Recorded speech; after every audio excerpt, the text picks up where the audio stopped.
ये है हमारा पहला प्रश्न, संख्या संबंधी वार्तिक प्रश्न। यदि दो क्रमागत संख्याओं का योगफल 7 है तो उन संख्याओं को ज्ञात कीजिए। यहाँ पे कहा गया है दो क्रमागत संख्याओं का योगफल। इसमें हमने मान लीजिए कि पहली संख्या हमारी x है, तो हमारी दूसरी क्रमागत संख्या कैसे हमें प्राप्त होगी, उसमें हमें एक जोड़ना पड़ेगा। तो इसीलिए हमने ये मान लीजिए कि पहली क्रमागत संख्या हमारी x है, इसलिए क्रमागत दूसरी संख्या होगी हमारी x + 1। प्रश्न के अनुसार जो हमारा प्रश्न दिया है उसमें लिखा है कि दोनों क्रमागत संख्याओं का योगफल, यानी कि जब हम उनको जोड़ेंगे तो हमारा उत्तर 7 प्राप्त होता है। तो हमने इनको जोड़ दिया, पहली क्रमागत संख्या प्लस ये है हमारी दूसरी क्रमागत संख्या, इनको हमने जोड़ा तो हमारा प्राप्त हुआ 2x + 1। और प्रश्न के अनुसार 2x + 1 दोनों, यानी कि दोनों क्रमागत संख्याओं का योगफल किसके बराबर है, 7 के बराबर है। अब हमें, जैसे हमने पिछली कक्षाओं में समीकरणों को हल करा था, उसी प्रकार आगे इस समीकरण को हल करना है। इसमें हमने +1 का पक्षांतर कर दिया। आपको ये पता है जब एक संख्या का पक्षांतर करके हम दूसरे पक्ष में ले जाते हैं तो उसका निशान बदल जाता है। ये हमारा प्राप्त हो गया 2x = 7 - 1, 7 में से 1 गया 6 और x बराबर प्राप्त हुआ 6/2। 2 से हम 6 को काटेंगे तो ये हमारा प्राप्त हुआ x = 3, यानी हमारी पहली संख्या जो हमें प्राप्त हुई वो हो गई 3। और दूसरी क्रमागत संख्या कैसे प्राप्त होगी, उसमें एक जोड़कर, तो दूसरी क्रमागत संख्या हो गई 3 + 1 = 4। और इसका अगर हम सत्यापन कर देखें तो हमें पता चलेगा कि जो हमने अपना आंसर निकाला है वो सही है या गलत। प्रश्न में दिया गया था दो क्रमागत संख्याओं का योगफल 7 है, तो पहली संख्या हमारी प्राप्त हुई थी 3 और दूसरी प्राप्त हुई है 4।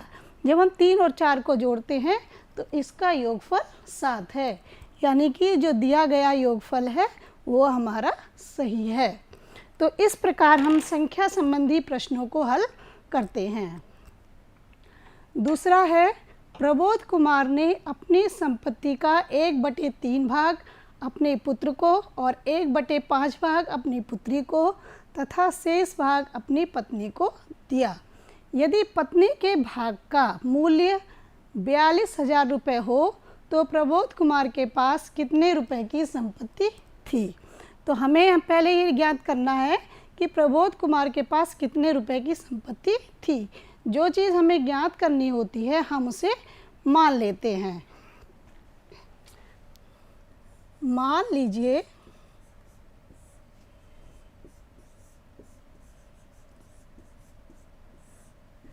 प्रबोध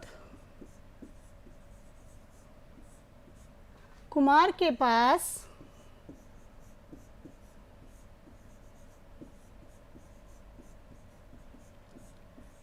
x रुपए मूल्य की संपत्ति थी, इसलिए पुत्र का भाग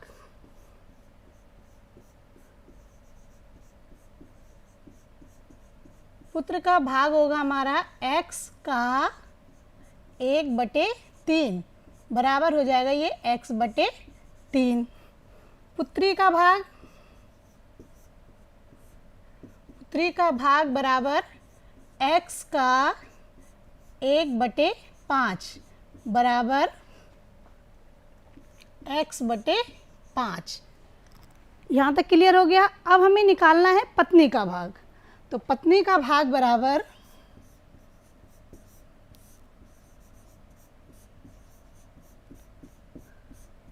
शेष भाग,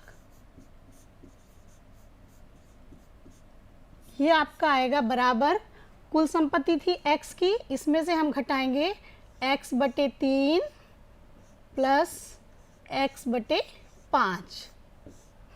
तो ये हमारा प्राप्त हुआ x - x/3 प्लस माइनस की गुणा होगी -x/5।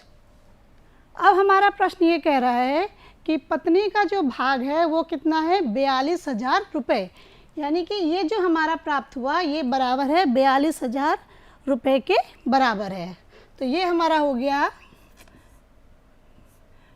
x minus x/3 minus x/5 और ये बराबर है हमारा 42,000। तो इसको हल करने पे हमारा प्राप्त हुआ, इसका एलसीएम लेने पे 15, ये आ गया 15x minus 5x minus 3x। और जब हम इसे और हल करेंगे तो ये हमारा प्राप्त हो गया 15x में से माइनस 8x/15। 15 में से 8 को माइनस करेंगे कितना प्राप्त होगा, 7x/15। और ये मूल्य किसके बराबर आ रहा है, 42,000 रुपये के। ये बराबर है 42,000। यहाँ हमें ज्ञात करना है x का मान, और x का मान ज्ञात करने के लिए हम समीकरण के दोनों पक्षों में 15/7 से गुणा करेंगे। तो ये हमारा प्राप्त हो जाएगा 7x/15 गुणा 15/7 बराबर 42,000 गुणा 15/7। ये 7 से 7 कट गया और 15 से 15, 7 6 42। तो यह हमारा प्राप्त हुआ 6,000 गुणा 15। अब इसकी गुणा करके 15 छक्के 90।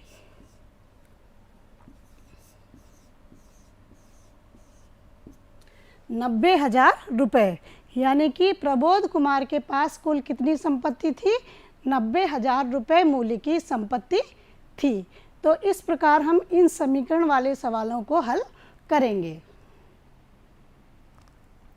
अब दूसरा प्रश्न है हमारा आयु से संबंधित। आयु से संबंधित है, सलमा अपनी बहन रेशमा से 10 वर्ष बड़ी है। 4 वर्ष पहले सलमा की आयु रेशमा की आयु की 2 गुनी थी। सलमा और रेशमा की वर्तमान आयु ज्ञात कीजिए। सलमा अपनी बहन रेशमा से 10 वर्ष बड़ी थी, तो हमें किसकी आयु पता होनी चाहिए, पहले रेशमा की आयु। तो मान लीजिए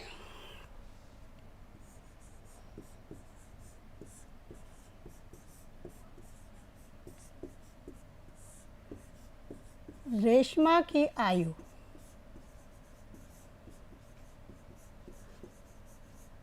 बराबर x वर्ष। रेशमा की आयु कितनी प्राप्त हो गई, x वर्ष। और ये आयु कौन सी है, रेशमा की वर्तमान आयु।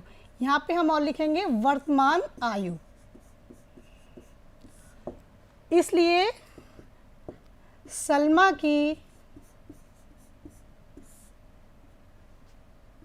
वर्तमान आयु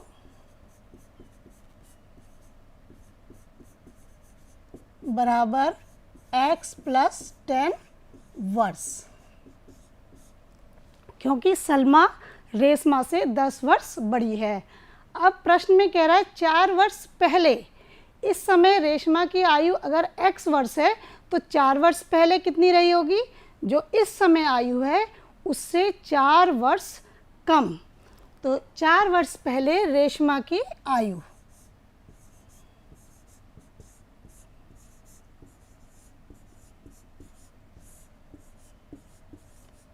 चार वर्ष पहले रेशमा की आयु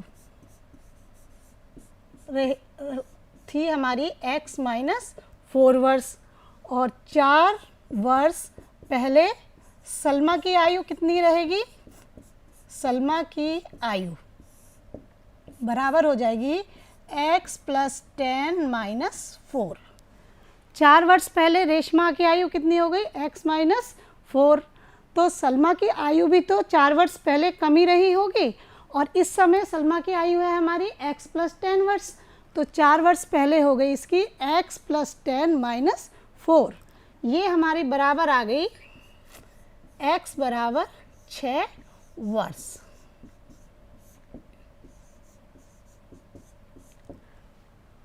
अतः प्रश्नानुसार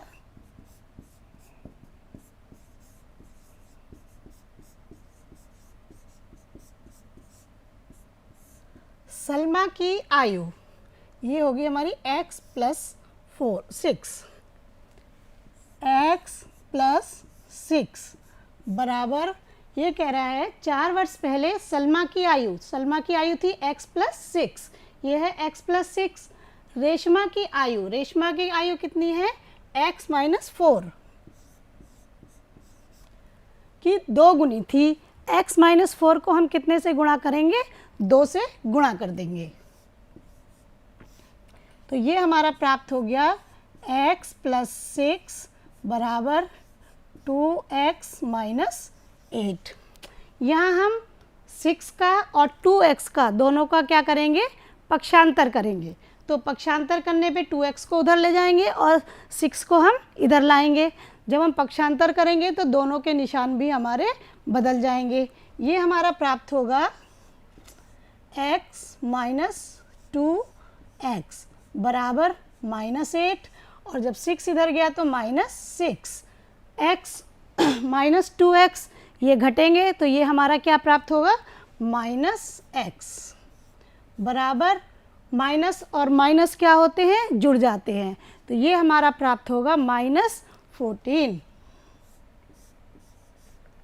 दोनों पक्षों में या तो हम माइनस से गुणा कर लें, या दोनों पक्षों में हमारे माइनस है तो माइनस से माइनस कैंसिल हो गए, तो ये हमारा प्राप्त हुआ x बराबर 14 वर्ष। और x हमने किसकी आयु मानी थी, यहाँ देखिए शुरू में हमने मानी थी रेशमा की वर्तमान आयु, तो ये जो हमारी प्राप्त हुई है x बराबर 14 वर्ष, ये किसकी आयु प्राप्त हुई है, ये हमारी प्राप्त हुई है रेशमा की आयु।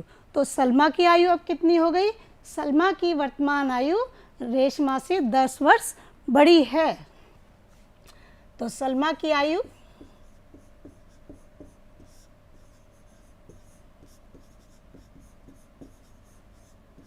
हो गई हमारी 14 + 10 बराबर 24 वर्ष।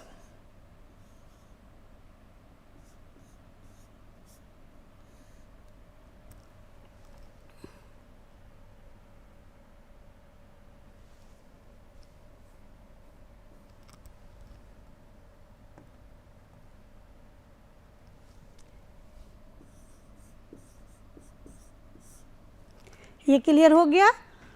दोबारा देख लीजिए, रेशमा की आयु हमारी थी x, तो x का मान आया हमारा 14 वर्ष। सलमा की आयु रेशमा की आयु से कितनी है, 10 वर्ष अधिक, तो 14 में हमने 10 जोड़ा तो ये हो गया हमारा 24 वर्ष। प्रश्न में हमारा क्या दिया हुआ है, अगर आप उत्तर की जांच करेंगे, सलमा अपनी बहन रेशमा से 10 वर्ष बड़ी है। 24 में से अगर हम 14 को माइनस करते हैं तो हमारा उत्तर कितना प्राप्त होगा, 10।